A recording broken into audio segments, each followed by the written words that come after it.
Okay, thanks, Annie. And now I'm going to introduce Peggy Kelling. Many of you know her as she is our Director of Policy here at the Climate Registry.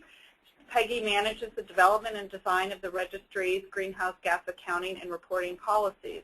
In this role, she leads research initiatives and facilitates consensus across industry, government, and environmental nonprofit stakeholders on best practices in facility-level GHG accounting and reporting.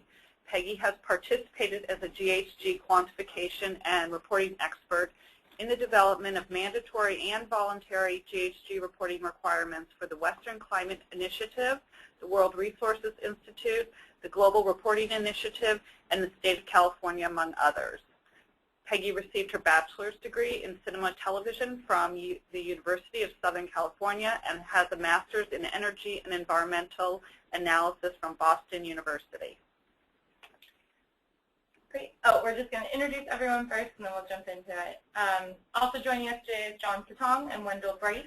John is the Technical Director for the U.S. Environmental Protection Agency's Center for Corporate Climate Leadership and possesses nearly 15 years of international climate change-related experience in both the public and private sectors. John has a wealth of actual hands-on technical and policy experience and has helped numerous countries and companies of all sizes with their greenhouse gas mitigation, measurement, and reporting commitments. John holds an MA in International Economics from the Johns Hopkins School of Advanced International Studies. Wendell Bryce serves as the Vice Chancellor for Administrative and Business Services at University of California at Irvine. With over 30 years of experience in the UC system, Wendell co-chairs UC President Janet Napolitano's Global Climate Leadership Council. Wendell leads an award-winning sustainability program at UCI, and under his leadership, UCI was recognized by the U.S. Environmental Protection Agency with the 2014 Climate Leadership Award for organizational leadership for reducing greenhouse gas emissions and addressing climate change. The campus also received the California Governor's Environmental and Economic Leadership Award in 2008 and again in 2013. The campus currently has 12 LEED Platinum and 8 LEED Gold buildings, among the most ethnic campuses in the United States. Wendell holds 2 degrees from the Sloan School of Management at MIT. We're very much looking forward to our discussion and want to thank all of our guests for taking time out of their schedules to talk with us today.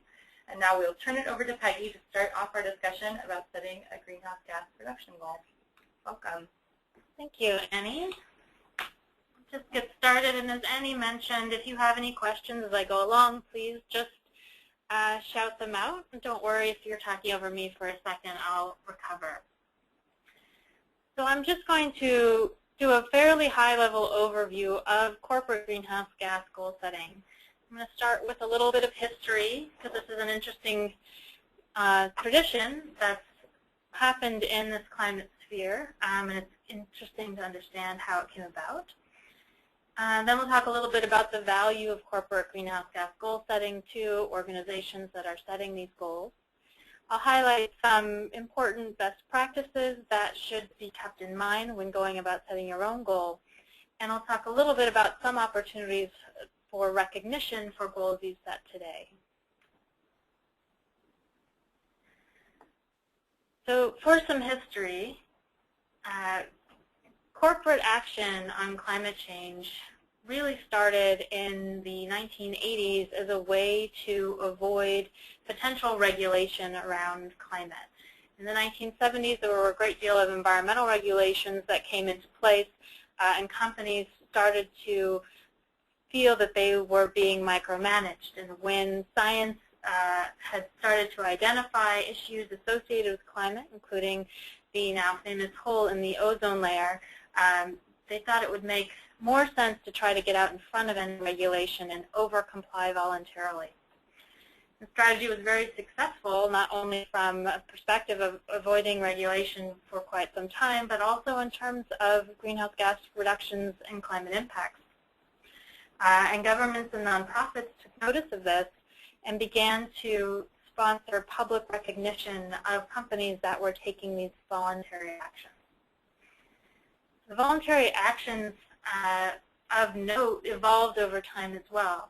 In the very beginning, people focused on sources and specific sites and actions limited within that boundary.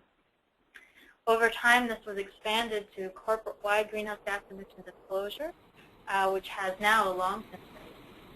And then once disclosure was up to par, more organizations began to set corporate-wide greenhouse gas reduction goals, which were hopefully often followed by actual achievements of reduction.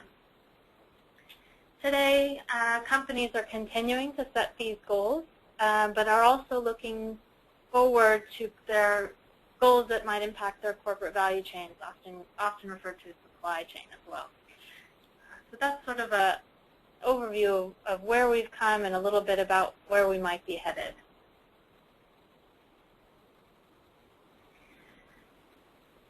So to talk a little bit about the benefits to an organization of setting a greenhouse gas reduction goal, we've identified primary benefits and secondary benefits, and for our purposes, primary benefits focus on benefits that are relevant to climate change. So some of those are that setting a goal is a strong motivator for climate action. In many cases, simply setting a goal leads to action, and it often surprisingly leads to more action than the goal necessarily anticipated. So just making a commitment and being public about it is a very effective strategy to having a climate impact. It also demonstrates your environmental commitment to the communities you operate in.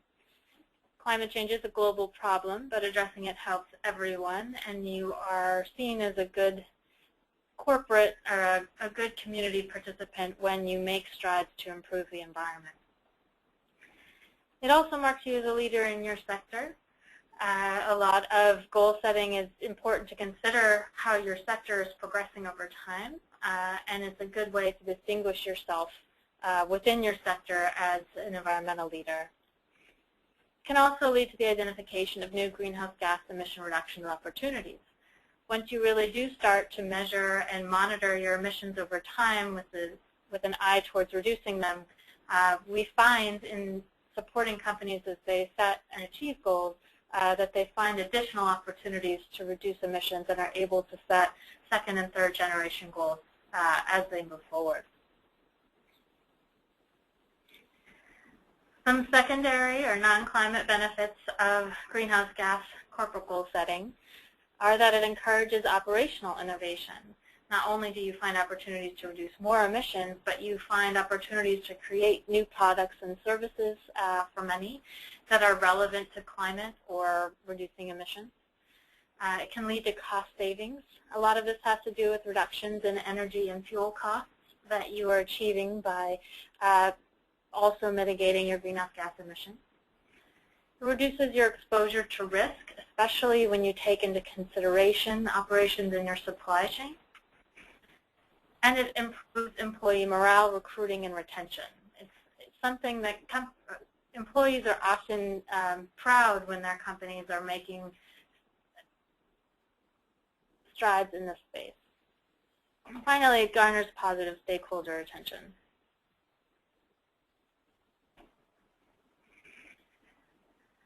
So I'd like to highlight now 3 components of a credible greenhouse gas reduction strategy. These are elements that you'll need to include when you go through the goal setting process. First and foremost, it's important to have a corporate-wide greenhouse gas inventory that will serve as your base year. Often this is referred to as a baseline, but it's what your starting point is for your goal. This can include Scope 3 emissions if those emissions are relevant to the goal or if you're committed to reporting them already. And just to say also that it's important and helpful to report this information annually to help track your progress and make any adjustments that you might need to. And we've also found that many organizations do end up achieving their greenhouse gas reduction goals early, and it's necessary to complete annual reporting in order to identify when that's happened. Another element of a good greenhouse gas reduction strategy is an inventory management plan. This plan outlines how you are both collecting your data and and how it can also include what steps you're taking to try to mitigate that. Having a written or digital plan that can be referenced really does help to institutionalize processes for your accounting. And this is important because we've seen that there's often employee turnover in this role, and you don't want to lose all of your good progress when you hire new staff. It also helps to ensure high-quality data and can help in the verification process when a verifier might ask you some follow-up questions about elements of your inventory. Finally, you need a good greenhouse gas reduction goal. As mentioned above, should be based on a complete verified inventory. It is really best practice to make sure you have the accounting of your base year done before you set a greenhouse gas reduction goal, so that your goal is actually based on where you are in that base year and your opportunities for reductions going forward. It's also good to consider sector-specific business performance forecasts for your sector, as well as climate science, and incorporate both of those elements into the level of your goal.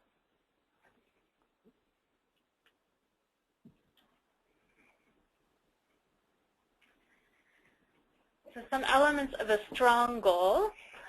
There are several, but I wanted to highlight a few of these. First and foremost, it is evolved over time, but now is generally accepted that in order to have a strong corporate reduction goal, your goal must deal with absolute greenhouse gas emission reductions. And this is really a reflection of the understanding that overall we do need to reduce greenhouse gas emissions, and that the only way to do that is for absolute reductions to take place. It's also good to have a recent base year, generally no more than 3 years in the past. You want to make sure that when you're committing publicly to reduce emissions in the future, you're not taking credit for emissions that you've already reduced in the last several years. And the easiest way to ensure that this doesn't happen is to set and announce your goal as soon as possible after your base year inventory is verified. It's important for your goal to be significantly beyond mandatory reduction requirements if those are applicable to you. Mandatory reductions are not seen as leadership, and even if they are stringent, it's important to show that you're going above and beyond them. As mentioned on the last slide, your goals should be forward-looking. They shouldn't be based on what's happening in your base year alone. You should look to where your company is going, where your sector is going, and overall, if you're able, where emissions on a global scale are going.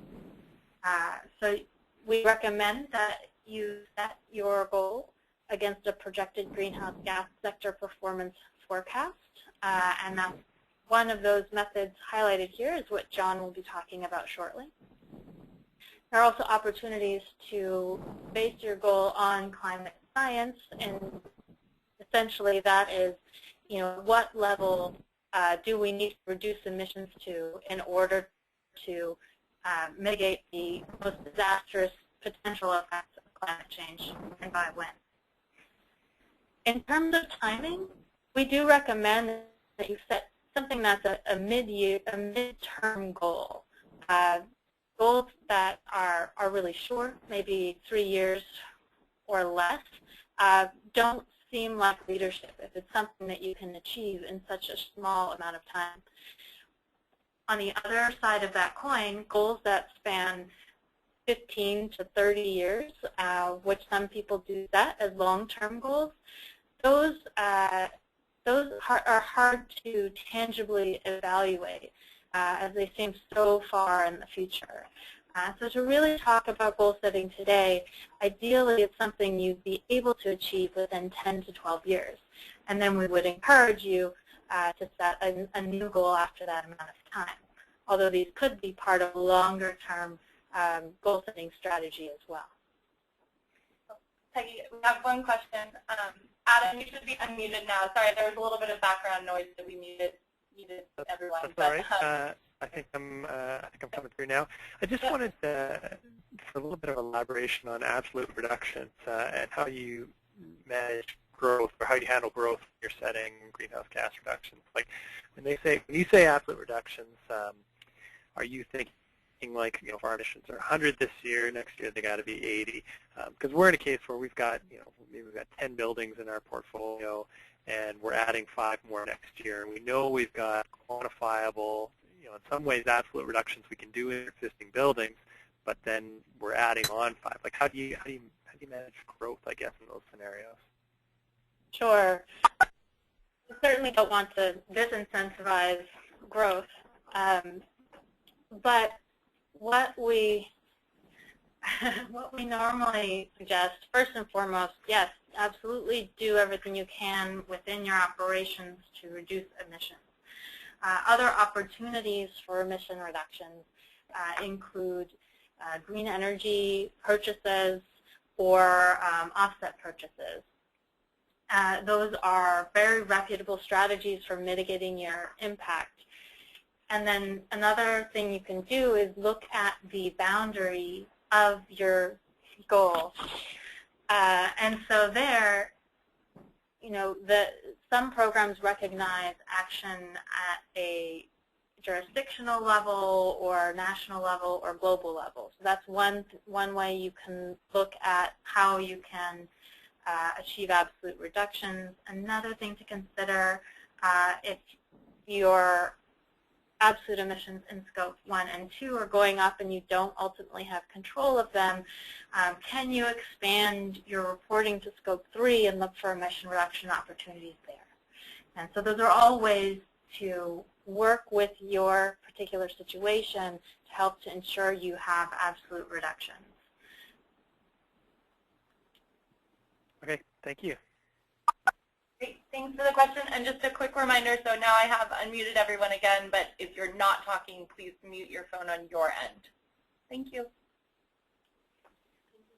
All right, the last thing I have in the slide I did actually already touch on, but just that it is important to announce your goal publicly so that when you are announcing it and when other groups have the opportunity to recognize you for setting that goal, it doesn't look like you've already achieved a significant portion of your reductions. It looks like something that is a projection, something you're committing to do in the future.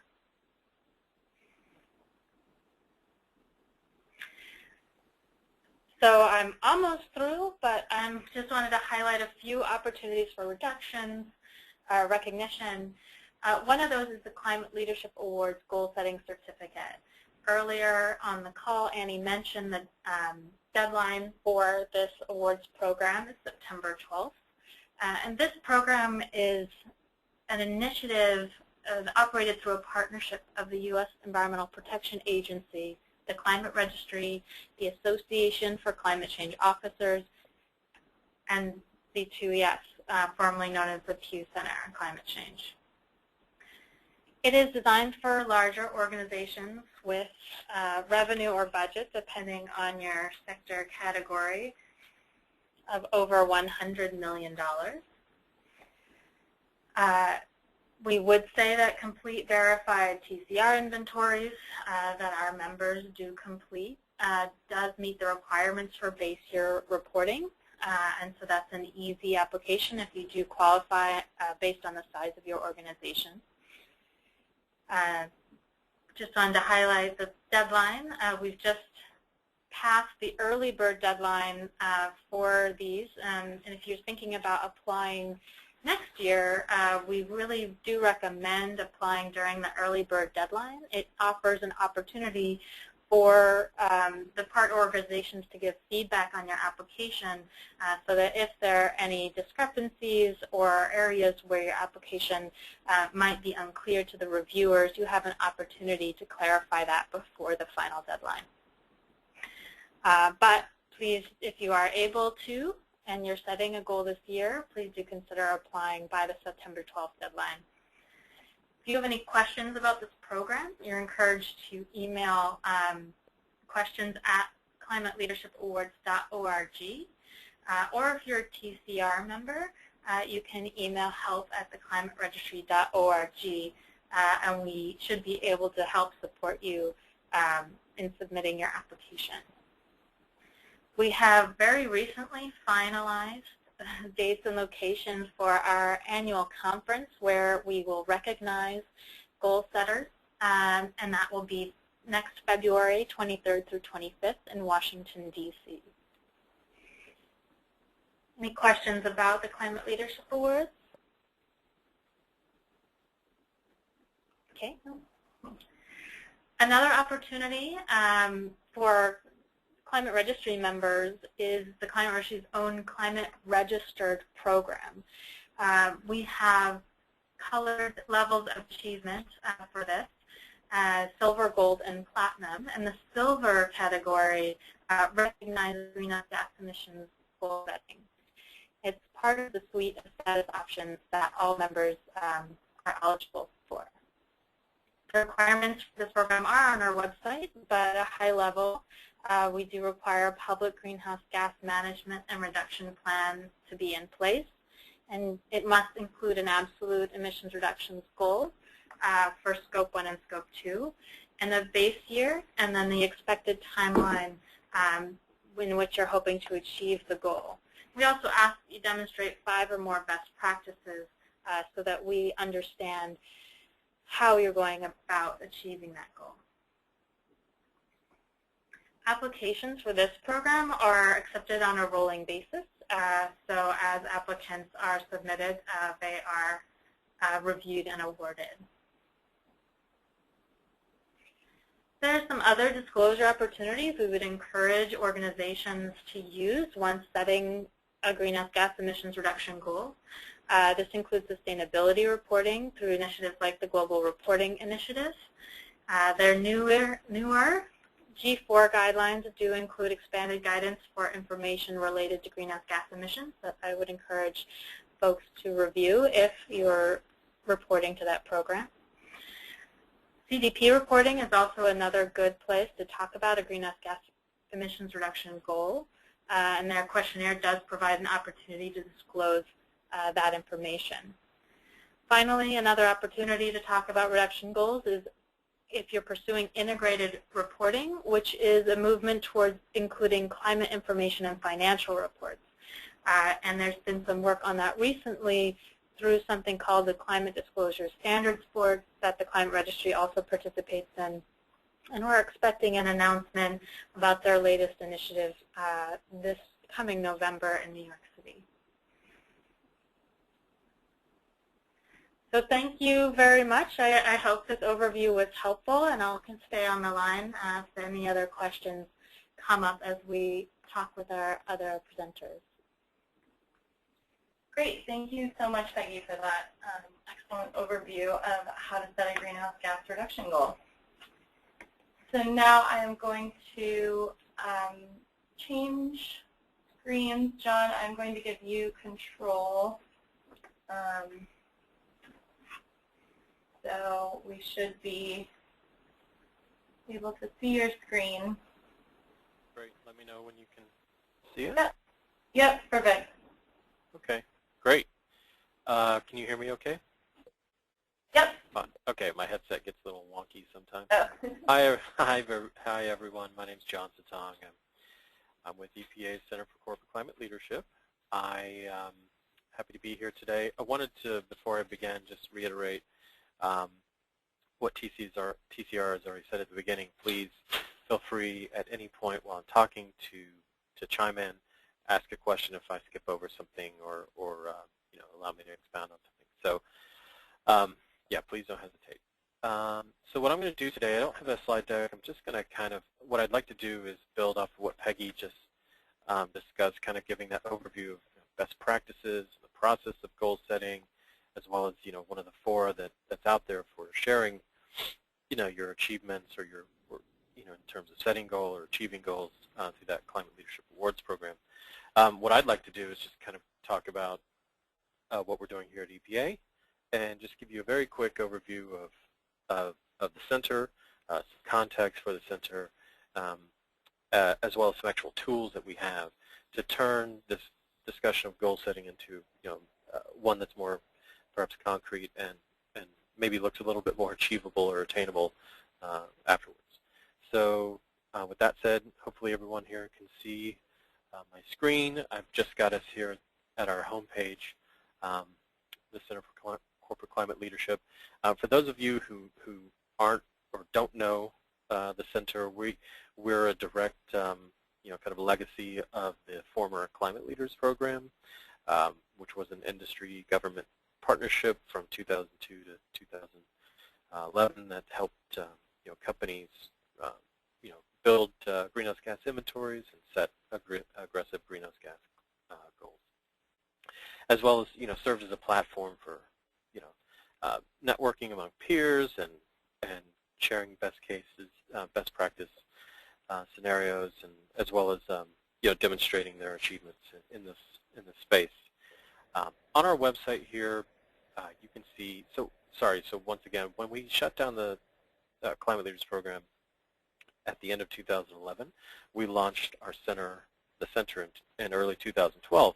And one of the cornerstones of the center is this Climate Leadership Awards program that Peggy mentioned. We found, because we had a number of companies that participated in the Climate Leaders program, we had roughly 200 large companies and about 150 smaller businesses. We had a lot of goals, greenhouse gas goals, that we worked with with these companies. They set these goals, and when the program shut down, they didn't have a platform for when they achieved them, to share the results and get recognition. And so we wanted to continue that offering, if you will, from EPA. And so we sent out an RFP for the Climate Leadership Awards program, and TCR, the consortium of TCR, C2ES, and ACO, put together a great proposal, and we've been working together for the last 3 years to manage this awards program. So a little context on what you're looking at here on the screen. So the center is now a virtual resource center for all organizations. Our title says the Center for Corporate Climate Leadership, but really we work with all organizations. Initially in Climate Leaders, we always worked with companies, but part of the reasons that we're now a center is that leadership here at EPA wanted to open this information up to all organizations. So now we work a lot more with the public sector, ironically, and as well as small and larger businesses. So all of the tools on our website have been kind of opened up in that way as well. They're not bespeaking companies, but also to other organizations who have different concerns and different parameters in how they operate. Just to quickly, I'm just going to kind of point to some of these things. We've got an emissions factor hub for companies. If you're ever just sitting around, you're trying to put an inventory together, and you need an emissions factor, we have a hub where you can visit and get those factors. Easy to use. We update it pretty regularly. I know TCR has these as well, but I just thought I'd share that with you. We have other things. We have a inventory and goal tracking form. Again, these are just small greenhouse gas management tools that are publicly available for your reference or for use. We have an emissions calculator also, but again, for TCR members, that's not necessarily needed. But really what I wanted to point you to today was our goal evaluation model, since we're talking about goal setting. And I'm just taking you through the pages here. We have a whole goal setting page. Got an old webinar in here, some transcript. We talked some links to our Climate Leadership Awards program. And then just a brief discussion of what the goal model is. And what I'm showing you today actually is a screenshot of our kind of staging site. We've literally just finished updating the goal model as of this week. It'll be brand new and fresh and released really any time now. I was hoping to have it done before this webinar, but we had a little connection issue today. But the new version will be released. It's been updated with new economic inputs, emissions factor data, and hopefully it's something that folks will use after this call. So what is the model? The model was created under the Climate Leaders Program back in 2002. We needed to have some kind of way, because we were working with a large group of companies from all sorts of different sectors. And we needed a fair way to evaluate companies individually. And in order to do that, we have to do this on a kind of sector-by-sector basis. And so we built a model that uses publicly available, transparent data. And the idea is that a company simply has to input a few data, and they can project out a business as usual scenario for their sector. It produces a greenhouse gas per dollar revenue figure, which you can then, using your own inventory data and your own revenue figures, you can normalize that out to an absolute goal. So I'm not going to take everyone through the process of setting a goal using the tool, because it's not really, we don't have enough time on this particular call. But what I would point you to is we've got several documents here. We have an actual user's manual, which would actually take you through that process step by step, as I just mentioned. I'll just open it up quickly. It's a PDF that literally shows you on a screenshot basis here. So I'm getting to some of the screenshots so you know I'm telling you the truth. You also get to see how slow EPA. Yeah, so we just talk about, it shows you step by step how to use this. So again, it's a tool that I wanted to point to everyone, because sometimes when people talk about goal setting, people don't know where to start. They don't know what tools are out there, because there aren't many actually.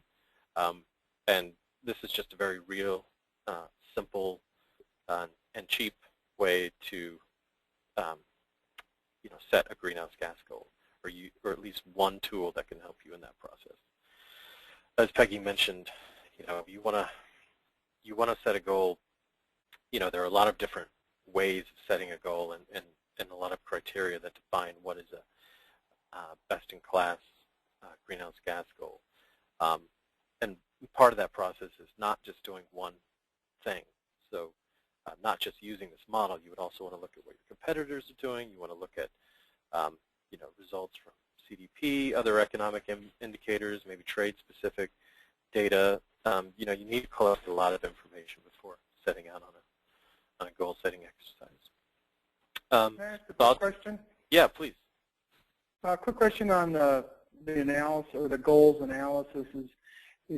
We're getting pushed to, this is Jeff Hanratty from General Mills, by the way, we're getting pushed to set science-based climate targets, rather than just we're going to reduce by 20% over 10 years or something. Is this tied to the 2-degree temperature rise goal that was summarized by the IPCC? No, it's not tied at all.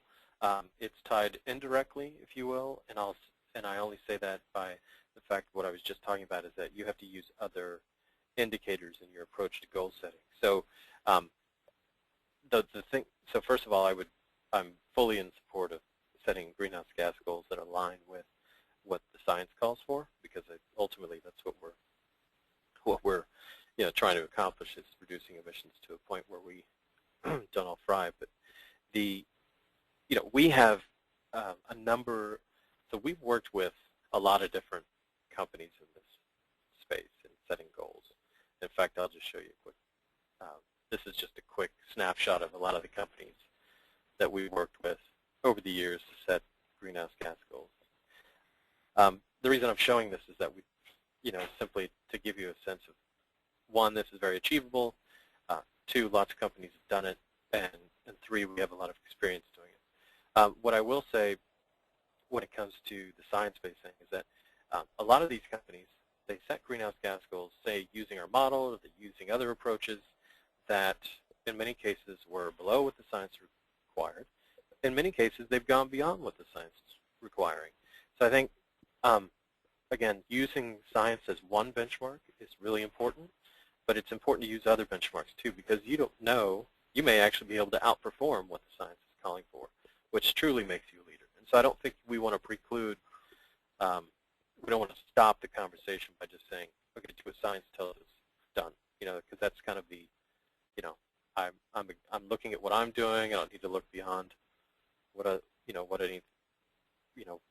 what anyone else needs. I mean, there are lots of free riders out there who aren't doing this, so we need to go above and beyond sometimes. So, but Jeff, that was a long answer to your question, but no, this is not tied to science. But we fully. That's okay. That's a helpful answer. That's a very helpful answer. What I'm finding is, though, there isn't really any decent goal-setting protocol or model out there to tie it to that temperature rise. And I know it's being worked on. Yeah. So hopefully we'll get alignment. Yeah. No. It's pretty. I think there are some other approaches out there. There's obviously the Greenhouse Gas Protocol, WRI Greenhouse Gas Protocol team is working on this at the moment, developing a way for companies to set goals, or organizations rather, set goals that align with science. And you're right, they're working on it, but it's not out there yet.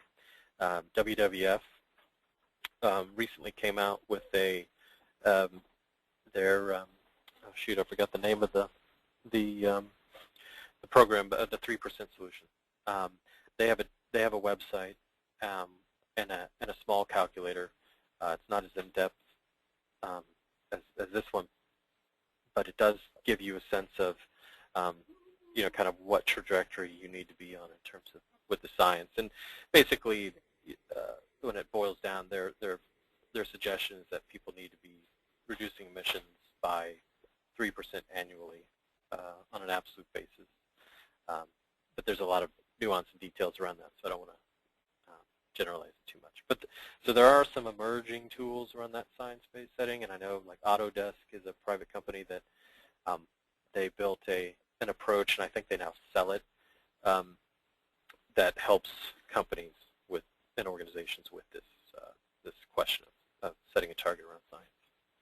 And I would like to incorporate that into this model just to provide yet another benchmark, but as you may or may not know, EPA does not have a lot of money right now. So. Yeah, please.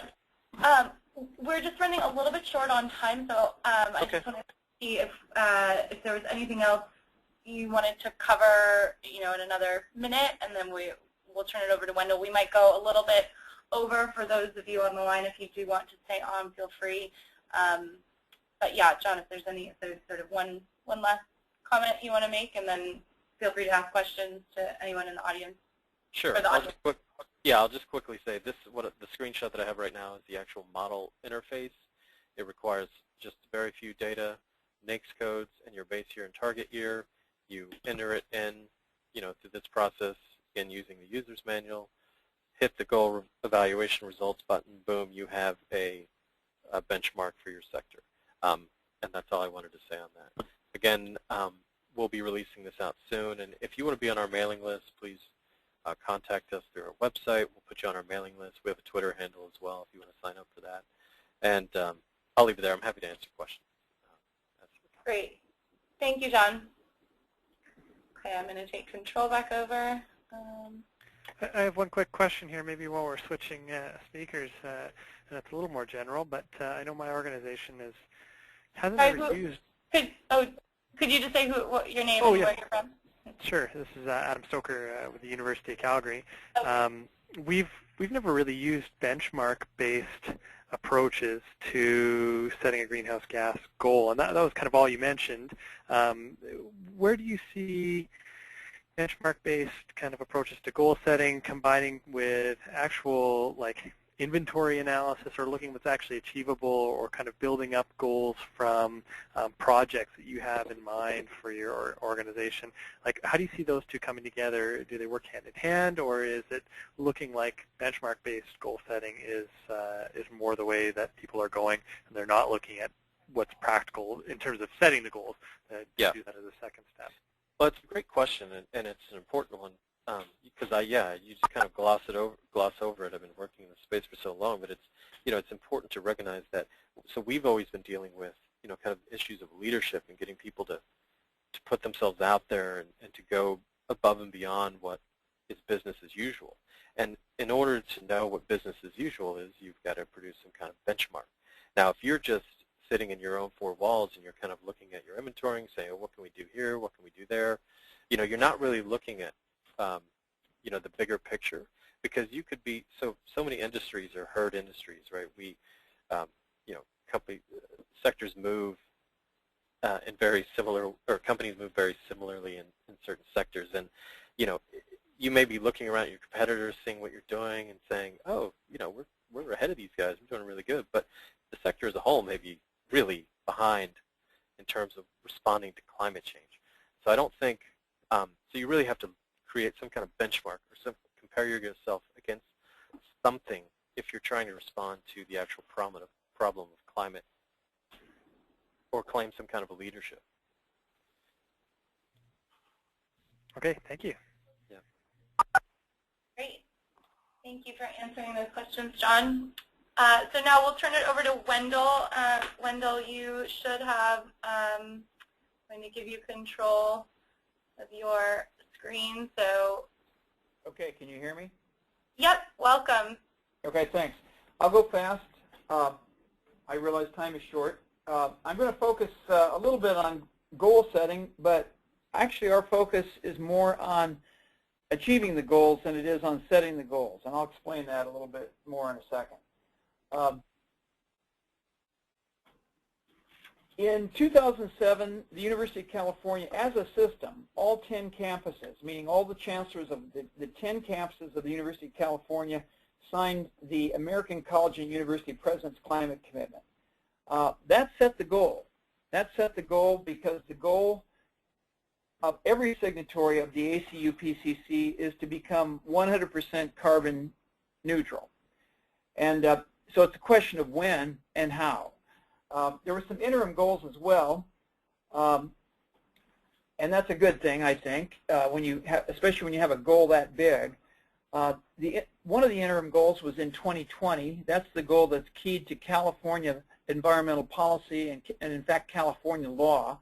The goal to reach for the state the greenhouse gas levels of 1990 by 2020. And then an interim goal that's just university internal, in other words, self-imposed, is to reach year 2000 greenhouse gas levels by the end of 2014. And the reason those actually are pretty significant goals, as it turns out, is because they're not growth adjusted, and there was quite a bit of growth in the University of California since 1990. So achieving the 2020 goal will actually be a cut of 50% from the business as usual model by 2020. Achieving the 2014 goal will be a cut of 25%, again, because it's not growth adjusted. But our real focus is the 2025 goal. Just a quick overview of where our greenhouse gas footprint comes from. If you look at that pie chart of the campuses, you'll see some things there that might look unusual. If you know the relative sizes of the various campuses in terms of enrollment, you'll notice that there are campuses there. It doesn't exactly correlate with enrollment. UCLA, UC San Diego, UC Davis, UC Irvine all have bigger carbon footprints than UC Berkeley. Well, UC Berkeley has an enrollment roughly the same size as UCLA and quite a bit bigger than San Diego, Davis, or Irvine. The reason is the medical centers.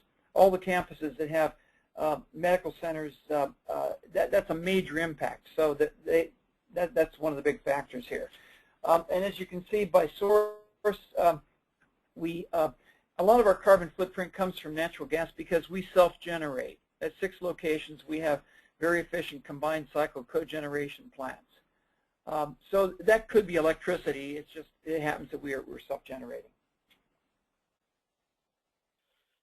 This is the plan that we're following right now to achieve the 2025 goal of carbon neutrality. If you want to see this plan, you can just Google a prospectus for a sustainable future. It comes right up. It has two things in it which are out of date, being that this plan is, I guess, about 3 years old. One is that on the first page of this plan, it says the goal is to achieve carbon neutrality as soon as possible. That actually was the way the goal was stated 3 years ago. But under the leadership of President Janet Napolitano, the UC system affirmed that the goal is firm at 2025.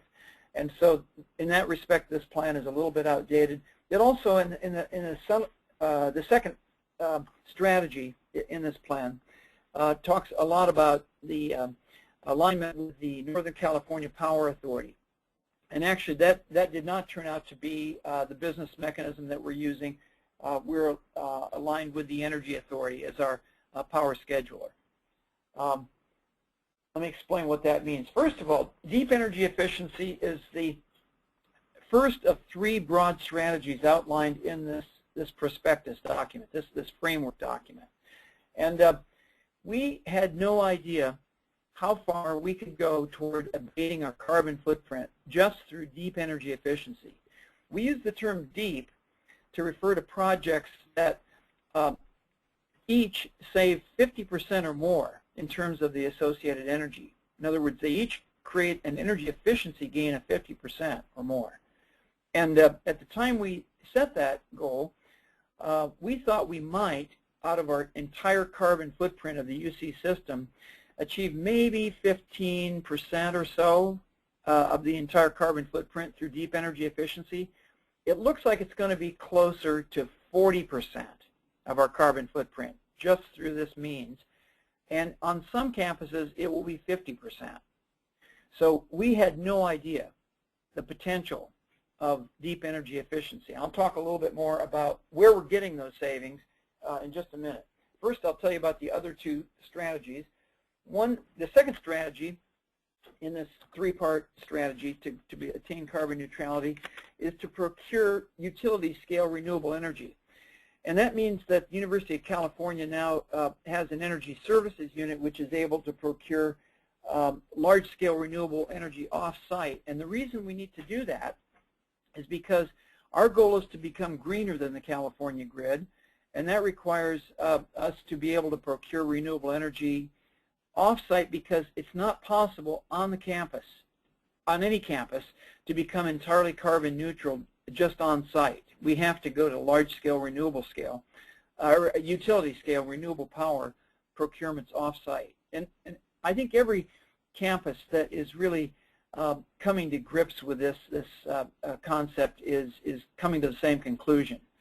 The third area is one that needs a little bit of explanation, but it goes back to that pie chart I showed you a few minutes ago, which showed the large fraction of our carbon footprint that derives from the combustion of natural gas in the creation of electricity on our campuses through cogeneration. Now the problem here for us is, well, there's a problem and an opportunity. The opportunity, the good side of cogeneration, is these are really efficient energy infrastructures on the campuses that have cogeneration. These plants operate at greater than 60% efficiency. That's because cogeneration means that we're capturing as much as possible of the heat byproduct of the generation process. We used to call that recovering waste heat. We don't even call it waste heat anymore. We call it recoverable heat. And so those are arguably pretty green sources of energy for our campus because if you measure them in terms of the units of carbon emitted per unit of energy produced, they're green. But the problem is they're based around a carbon-based fuel, natural gas. So what we're doing in this third area, and this is the biggest and probably the most challenging part of our strategy, our 3-part strategy, is we're getting into developing and harvesting biogas from 3 sources. One would be if we can find some landfills where they're flaring it off. We will enter into a business arrangement with them where we'll harvest that gas rather than burn it off, flare it off, and meaning that we'll invest in the infrastructure locally at that landfill or at the sewage treatment plant, which is the second source of biogas, to purify the gas to federal transmission standards and put it into a federal into a pipeline. Now that means we have to find sources of biogas that are near pipelines in order to do that, and we have to find sources of biogas that are not already being tapped, as they all are in California. So we're going out of state for most of that. Now in state, we'll do the third thing, which is part of the biogas strategy, which is we'll develop some biomethane digesters in locations where there's a lot of organic material, that is plant and animal waste, which can be put into a biodigester. Again, the gas has to be purified and pressurized to put into a transmission pipeline, so it needs to be, again, near a pipeline. So it's a pretty complex business strategy we're involved in to develop this area, but this is necessary in order to reach carbon neutrality for us. I already mentioned deep energy efficiency. Excuse me, there's a slight delay when I push. Those are measures that save more than 50%. We've got a lot of them. Let me just show you what they are. On a campus, they include 3 areas. And we're a research university. All the campuses of the University of California are research campuses, so our mix varies a little bit different than, say, a community college or a non-research university. But we all have lighting. Every kind of institution I know of has lighting. We light everything. I mean, we light the outdoors as well as the indoors because we're very security conscious. So we have lighted paths and parking lots and parking structures. And we have a list of completed, not theoretical, completed energy efficiency retrofit projects in lighting. A list that goes on for 3 pages, just listing all the projects that have been completed that save more than 50%. In some cases, the most successful lighting retrofit projects are saving 70 and 80%. And those tend to be bi-level lighting with using LEDs in parking structures and parking lots. The second area is in information technology. This is actually a photograph of a data center that has been retrofitted. If you can see in this slide, if you look above those equipment racks, you see it's barely visible, but you can see some plastic, some polyethylene that goes up to the ceiling. That's segregating the hot aisles from the cold aisles. And this is a data center that used to be cooled through mechanical cooling, which is now cooled with 100% outside air, once through, naturally ventilated. Big opportunity. Saves way more than 50%. The third area is in laboratories. And the reason this is important in a research university is almost every research university creates about 2/3 of its carbon footprint just in the laboratories. So for us, this has to be on the critical path to carbon neutrality. And just give you some quick results here. This is for the first, I guess this is about the first 10 laboratories we have retrofitted at UC Irvine. You'll notice that they range from physical sciences to biological sciences to engineering to medical sciences, so it covers a range.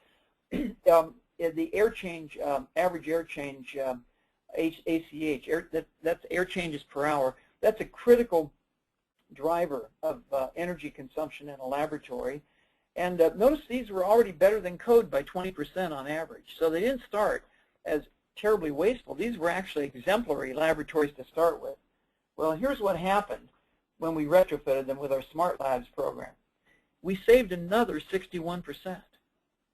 And again, this goes into great detail to explain how we did this, but the point is we had no idea when we set this goal that we would achieve as much of it as we are now achieving through deep energy efficiency. We just had no idea what the potential was. And actually, what we've seen, regrettably, is that over the past decades, there's been a lot of energy waste built right into buildings. It was engineered right in. And it was done, I guess, over the decades because a lot of people thought energy was so inexpensive, it was almost free. And it could be, you could throw in huge margins into designs because people weren't worried about paying for that. Well, now that we're looking at carbon emissions, we look at it entirely differently, and we're finding the opportunity is vast. That's about it. I did want to highlight a couple of things. One thing that wasn't mentioned in that generous introduction, which I thank you for, is that just last week the Sierra Club came out with its cool school rankings, and we were very honored to be ranked in a very distinguished group of competitor institutions as #1 this year, as the rather the U.S. coolest school. And this is also something where I got to explain what the symbol is that you see the President of the United States doing there. Our mascot is the Anteater, and that's the symbol you'll see people making when they're cheering on. We don't have a football team, but we do have nationally ranked men's volleyball, men's and women's soccer, men's and women's water polo, and baseball teams. And this is the cheer they give. That's supposed to the two middle fingers there are forming the snout of the anteater, and the two fingers that are up in the air are forming the ears. So you can see the President was really getting in the spirit of the event when he was at our commencement just a month ago. Any questions for me? I went fast. If we run out of time, and I guess we're out of time, you can always contact me via email, and lots of information we're willing to share with people. Anybody have any Going questions? to go tell Tyler we're ready to go? Beg your pardon? Kennel the dogs. No, I think we're having some, I've just muted everybody, so. Well, thank you so much, Wendell, and thank you also to Peggy and John for providing their expertise on setting a greenhouse gas reduction goal. We will be sending the slides out later this afternoon, and a recording can be sent upon request. Thanks to everybody on the phone for participating in today's discussion, and we hope you will join us for the next Coffee with Cool Planet in September to discuss the benefits of third-party verification, including the Climate Registry's new acceptance of limited level of assurance policy. Thanks, everybody, and have a great rest of your day. Thank you. Thank you.